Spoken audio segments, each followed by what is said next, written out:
আজ শেয়ার করতে চলেছি একটি একেবারে ঘরোয়া রেসিপি, যেটি কিন্তু তোমরা তোমাদের রোজকার খাবারের তালিকায় রাখতে পারো। বেগুন আমার খুব একটা পছন্দের নয়, তবে এইভাবে রান্না করে খেলে কিন্তু ভীষণ ভীষণ ভালো লাগে। তোমাদেরকে বলে বোঝাতে পারবো না, এত টেস্টফুল এই রেসিপিটি। তার জন্য প্রথমেই একটি মশলা তৈরি করে নেব। এখানে নিয়েছি ধনে, জিরে, মৌরি, গোলমরিচ আর শুকনো লঙ্কা একসাথে ড্রাই রোস্ট করে গুঁড়ো করে নিয়েছি। এবার একটা প্যানে অল্প তেল দিয়ে গরম করে নিয়েছি, আর এতে সামান্য নুন হলুদ দিয়ে এরকম কিউব করে কাটা বেগুনগুলোকে ফ্রাই করে নেব। এই রকম লাল লাল করে ফ্রাই হয়ে গেলে বেগুনগুলোকে তুলে একটা জায়গায় রেখে দিচ্ছি। এবার ওই সেম প্যানেই দিয়ে দিয়েছি আলু, এরকম ডুমো করে কাটা। একটু নুন হলুদ দিয়ে এটাকেও ফ্রাই করে একটা জায়গায় তুলে রাখছি।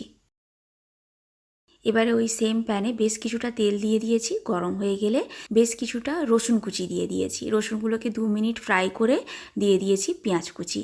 পেঁয়াজ আর রসুন সব কটাকে ভালোভাবে ভেজে নিয়েছি। এবারে দিয়ে দিলাম লঙ্কা গুঁড়ো, হলুদ গুঁড়ো আর স্বাদ মতো সামান্য পরিমাণ নুন।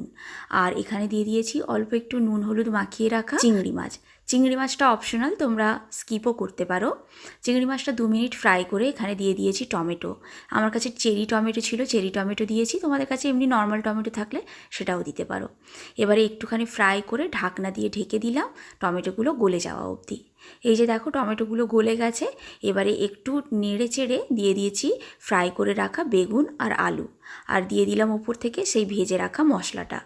এবারে সব কিছু ভালোভাবে নেড়ে চেড়ে ঢাকনা লাগিয়ে লো ফ্লেমে এটাকে রান্না করে নেব। শুধু লক্ষ্য রাখতে হবে এই রান্নায় কিন্তু কোনো রকম জল ইউজ করা যাবে না, আর যদি প্রয়োজনে একটু জল দিতেও হয় সেটা কিন্তু শেষে নেড়ে চেড়ে শুকনো করে নিতে হবে। এটা আমার একদম রেডি, একবার এইভাবে ট্রাই করে দেখতে পারো।